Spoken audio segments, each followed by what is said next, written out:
Hello and welcome into the Hill and Valley. This is Nick. Thank you so much for joining us once again. Super pumped to jump in this with y'all. I know it's been a little bit, but I'm just excited to jump back in. So we've got the conclusion of football season now. We're in the off season with that.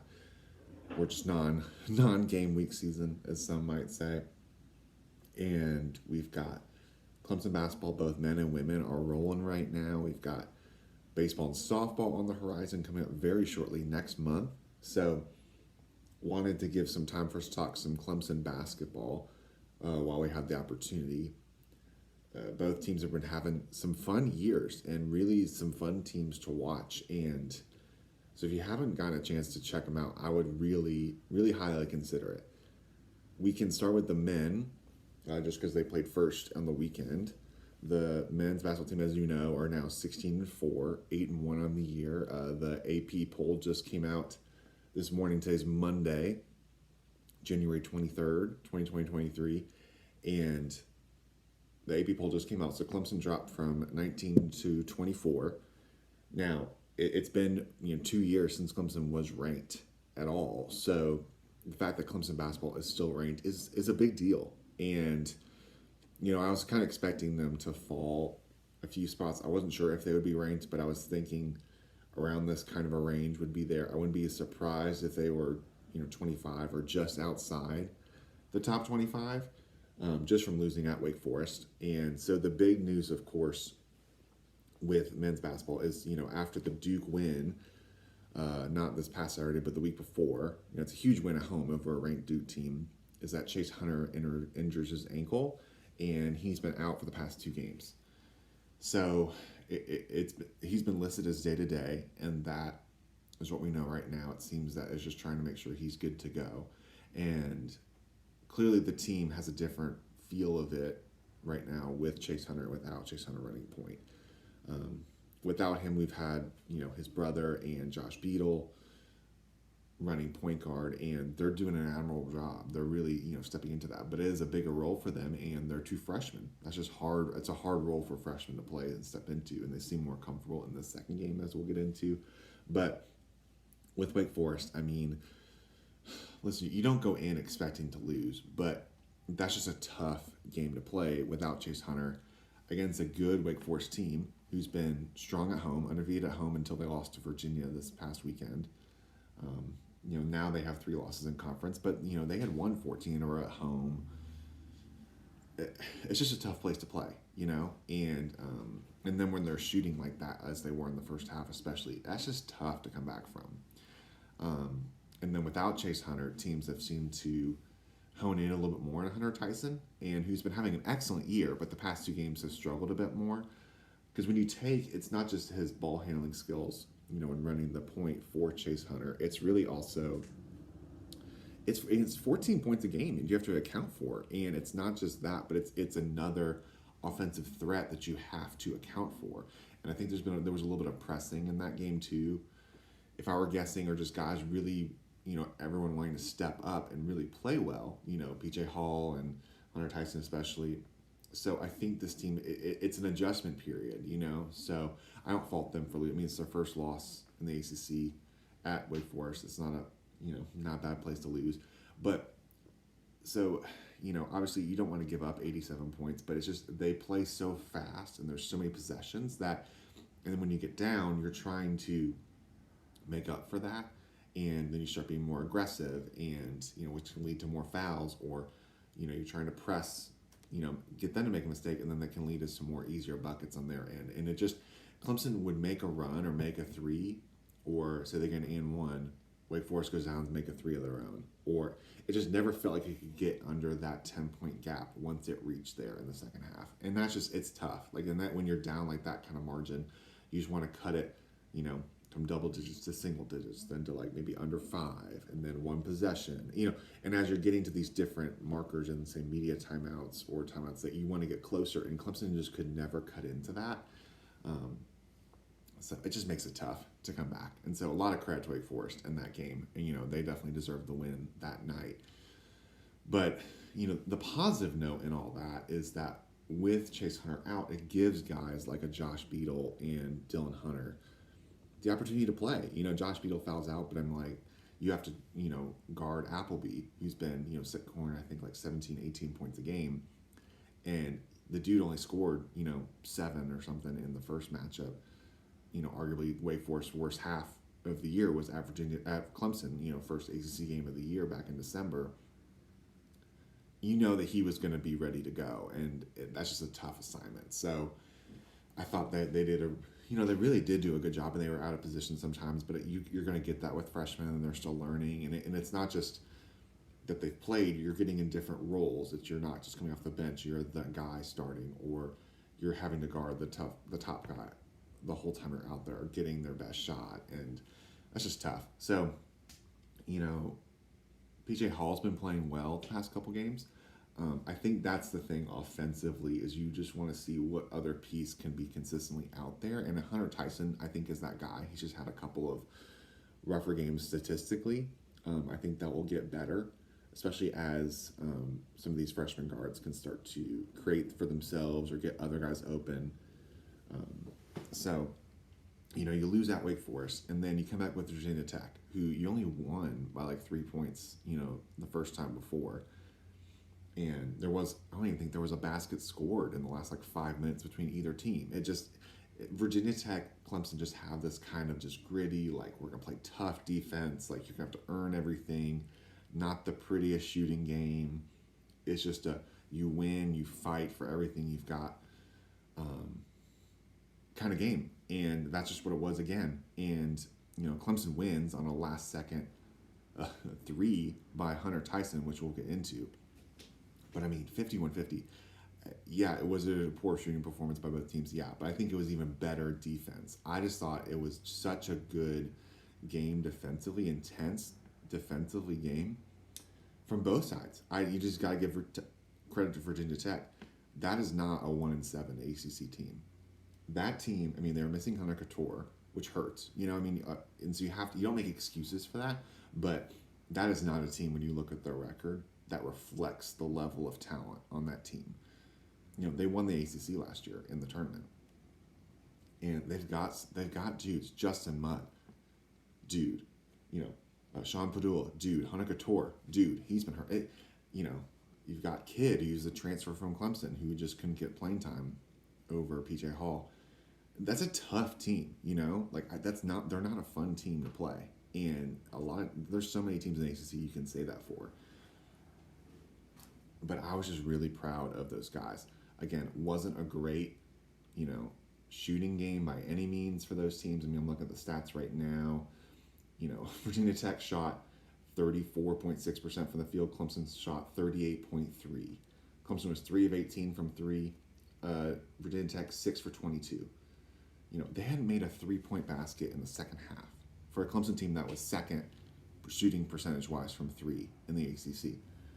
And that's the thing with this team. They can be so good from 3, but it can get a little streaky, and that's why I like that they're starting to try to feed like PJ Hall in the post and get him more touches. That has been a clear emphasis, it seems like to me, especially since Chase Hunter went out. All the Hunters get confusing. Since Chase Hunter went out, it's clearly like, okay, we're going to give PJ Hall a chance to get going. And there are only 2 guys in double figures for Clemson, really only 4 guys in the game, but he had 20. He was 5 for 6 from the line. That was big. He made a 3 early, 8 rebounds. I think that's a big thing for PJ Hall, is getting him touches on the inside, getting the opportunity to make the defense defend you on the inside, and either you make a tough basket or, force some contact, put him into foul trouble. And PJ Hall's a good free throw shooter. It's a good way to get the offense going. Hunter Tyson only had 12 points, like we said, was 2 of 7 from 3, had 9 rebounds. He just didn't feel comfortable. And I think teams, Wake Forest and Virginia Tech, have done a good job defensively, making him uncomfortable. He hasn't felt that being like a circle. I was listening to the Field of 68, and I think that was from them. I'm forgetting now, but anyway, they do a good job. Shout out to them. But they've just been out. He just looked uncomfortable. He's just not used to that. And I think that's going to be a judgment going forward, to seeing like he's getting used to being circled as one of the guys to watch out for, But I was just like, to go in, being 1 of 6 from 3 going into that shot, and then 0 of 5 in the second half. To be down 2 with 13 seconds left. They drop the play. Brownell and company, he draws up the play 400, top of the key. No, I'm going to give it to my super senior. He's going to give us a shot. We're going for the win. I trust him. Make or miss. It's going to give us the best chance to win. And what does he do? He sinks it. It was such an electric feeling. I mean, even just from watching on TV, I was just so proud of those guys. And I mean, credit to Brad Brownell and this, the staff. I think he really instilled confidence in that. That out of bounds play was just excellent. And I mean, you trusted your guy, and as a coach, all you can do is drop the play or put him in positions. The players have to execute. So I just thought they did a great job of that. So shout out to Hunter. I mean, that was just a huge shot. It's one of the biggest shots of the year, because when you have, and you're also losing Alex Hemingway too. I mean, he's been a big 3-point shot, shooting 50% from 3 on the year. And he's been very efficient when he's gotten the ball in his hands. You're missing those shooters, and so it's a big win at home. Being ranked, you're having those eyeballs more on you nationally. I just thought it was a big win, and it's not the prettiest win, but you're still up 1 game in conference. Every team that had 2 losses, except for Virginia, who couldn't because Virginia or Wake Forest was going to have to win. They're the only ones with 1 loss. I mean, with 2 losses now. So you still have some room. And it's just rare is the time. I mean, I was listening to Quack and Ben on Out of Bounds on 105.5. Rare is the time in Clemson basketball where Clemson has had control of their own destiny when it comes to postseason. When it comes to trying to, this team is the next game is we're halfway through conference play. Clemson Tigers are leading the ACC. Rare's the time where Clemson's been in control of their destiny. It's in the realm of possibility. I don't think it's a disappointment if they don't, but it's just fun to watch right now. They're a fun team to watch. I think it's fun brand of basketball, and you can just feel the energy when this team is playing. And so I was just proud of them for the way they came out and fought on Saturday. So as we look at what's next, coming up for them, Ken Pomeroy has them at 60 in his projections, which is about where he's had them. I think for Clemson, they're still trying to build those wins. The net actually has them at 59. Funny enough, that's and if you don't know, the net is one of the biggest metric that the NCAA uses in helping to look at tournament teams, and it's a combination of different analytics, and we still don't fully know everything that goes into it, but it's a mixture of different things, and it's one of the bigger markers that they look at. Funny enough, Virginia Tech's actually higher than Clemson. Don't fully understand that because Virginia Tech's 11-8, 1-7 in league. Clemson's leading the ACC. Clemson's beaten them twice. I don't fully get that, but it's just one of those things. What are you going to do? And I think you just have to trust that they're going to look at the body of work, and you just keep racking up wins, and you only can control so much. But from analytically, I don't fully get that, and I think there's some adjustments that need to be made,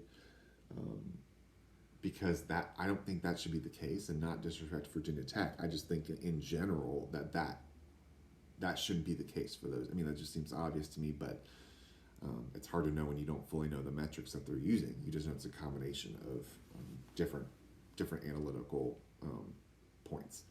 So that's an update with that. So you continue on to look higher in that for sure. And remember, obviously 68 teams make the field. We're looking at about, I want to say it's 36 to 38 at-large bids that get added. So you definitely want to be higher. I would say, at least I would say hopefully in the 40s. I don't know exactly what there's not a certain number you have to be, but I would say definitely the higher the better, when it comes to that sort of thing. And of course, if you win the ACC, you have to be in. So, but here's hoping for that. That'd be super fun. So, and that's where they're at with that. Georgia Tech play them on Tuesday. Host Georgia Tech. It's a 9 p.m. tip. 9 p.m.s are a little bit harder to get for, but it's nice when the kids go to bed. You can watch some basketball. They played them on the 21st, if you remember, of December. They won 79-66. Hall had 25 points and 10 rebounds. Hunter Tyson had 14 points, 13 rebounds. Of course, you had Chase Hunter that game. Hemingway was out. Kelly for them, for Georgia Tech, is the biggest factor. He had 17 points, 3 of 7 from 3. So you got to watch out for that. I mean, Georgia Tech hasn't been as, they've been on a losing streak themselves, losing at least their last 5. So I mean, they're only scoring 69 points a game. The thing with Georgia Tech is with any of these teams, you can't overlook them because I mean they're the team that they lost a lot, but they won the ACC a couple years ago, and you just don't want the lull of like you don't want a team to hang around and then you're having to do again what you did on Saturday, and eventually that kind of thing just catches up with you. You want a couple of double-digit wins. The ESPN analytics are giving them Clemson an 89.1% chance to win. I feel comfortable with that, but I think the thing is you have to stop Kelly and make somebody else beat you, especially. And they also like to throw the 1-3-1 kind of defense, like Georgia Tech's been known with Josh Pastner to throw out these different kind of defenses, and they go to that zone and then try to switch in the middle of it. So I think having already seen it is really helpful, and this is an opportunity for some 3 balls to be made. So I think for some of these shooters, they'll be given some opportunity for sure. And so the guy Hunter Tyson, I would expect him to definitely, him and Brevin Galloway to be chucking it this game for sure. Another shout out guy I want to mention, I mean Josh Beadle, we've been talking about, dude's been playing just super hard. Him and Dylan Hunter, we've talked about that just defensively especially, and then Hunter has been really good about driving to the paint and scoring. I think that really helped turn some of the tide. So shout out to them, but it's also just a guy who hasn't been, he doesn't always get a lot of notoriety, but Ian Shefflin, I thought, played some huge minutes on Saturday. And I say that because there are multiple times where off the dribble, he's taking his big man, drives to the basket, draws a foul, makes free throws. Like it's not the prettiest thing, but the way he was just so quick on his feet and just the ability of like he drew like 4 fouls in the second half. Like the first of their 6 fouls, he had 4 of them, and then he was shooting free throws. He drew a charge. I mean, he's just doing all these little things that was keeping Clemson in the game and keeping momentum going, especially when they're going on these scoring droughts. I think that's the thing with Clemson is you have to watch out for offensively, especially without a Chase Hunter, is that I've noticed there's been these droughts of like 4 minutes, 5 minutes, that it's just, you want to limit that as much as possible. So a guy like that who can just try to go to the foul line and he just plays super hard. And I just love watching a guy who just gives it his all, and just shout out to him specifically. I just think he's been playing well as of late, and I think he's just been doing a lot of little things. So that's matchup on Tuesday. Of course, we'll hopefully get into this later. They go to Florida State on Saturday, who, didn't do great in the non-conference, but has been playing better as of late, and that's never an easy place to play. So the schedule is out there for Clemson to go on a run, continuing to build momentum as we head into February and really start to head in towards the second half of ACC play. But these are the type of games where you have to take care of business, especially on the road. That's not easy. But in Georgia Tech on Tuesday, I would look for Clemson to take care of business for sure. So that's it for the men. For the women, I wanted to give them some time as well. We talk about them. They defeated Boston College on Sunday, yesterday, 67-57. Just, a tough win. And, after losing at home, number 7 Notre Dame, I mean, you lose by 3. Nunu Bradford has an opportunity. She heaves a half-court shot. That's probably not going in, but you have a chance, to beat a Notre Dame, another top 10 team. That was really tough. Notre Dame's just a good team. I mean, Olivia Miles, she's just tough to defend, and I was just really proud of that team and how hard they fought. But they come back on Saturday, have to go to Boston College in a kind of like a peer game of 2 teams that had very similar record, both 3-5 in conference. you're jockeying for a position. It's a team where like Clemson, like the ACC and women's especially is so tough. I saw a crazy stat from like Kelly Graham yesterday that half of Virginia's games are against ranked teams in the ACC. I mean, that like, women's basketball is just super tough in the ACC, and so in a peer game or a game against a non-ranked team, you really especially want to play well because you have to fight and claw for every win in this league. And I just, I thought that for most of the game that the Lady Tigers, they played really well. And, came down a little bit early. We're up at half, up by like 7, and then played a really good third quarter. So they were up and had a double-digit lead. The fourth quarter did not start well. They were turning the ball over, and I think that's the thing that, Coach Butler and the staff and the players, they want to cut down the turnovers. I think like they were kind of letting BC kind of hang around, and they eventually cut into the lead and kind of like. But BC just didn't have the depth. They were missing their best player for the first half, and she was hurt, and you could just tell she had a high ankle. Like her ankle was taped, and she just couldn't go 100%. So that was a big plus for the Tigers. But I just thought they played well, and they closed it out. I think it's tough to win on the road, and they played really well. Brie Perpignan, super senior, making free throws, made a 3. Nunu Bradford was 3 of 7 from 3. She scored 17. I thought she played well. Hannah Hank, she just does a lot of little things really well. She only scored 4 points, but she got 9 rebounds, 2 assists. She just always has a knack for really going for the ball and really playing well. So I thought she played well. I know Anyang, she shot well from the free throw line and got buckets that way. I mean, it was a team effort, and I think the big thing just to watch for that game would just be just the turnovers. They got sped up at the end, and it let BC kind of hang around, and they came back and shut it down. But still things to work on. But I thought that's a tough game to get. I mean, after losing at home, then you have to go on the road all the way up to Boston. That's just not the easiest thing to do. So the Tigers are now 13-8 in conference. I'm sorry, 4-5 in conference, 13-8 overall. And another shout out I want to give to is Leah Douglas. She didn't have any points in the game. She was a huge factor on Sunday. She defensively was just a pest, and I mean that in the nicest way. She defensively was just on the ball handler constantly, causing turnovers, making them uncomfortable, forcing turnovers, where they're trying to throw a pass across and get away from her.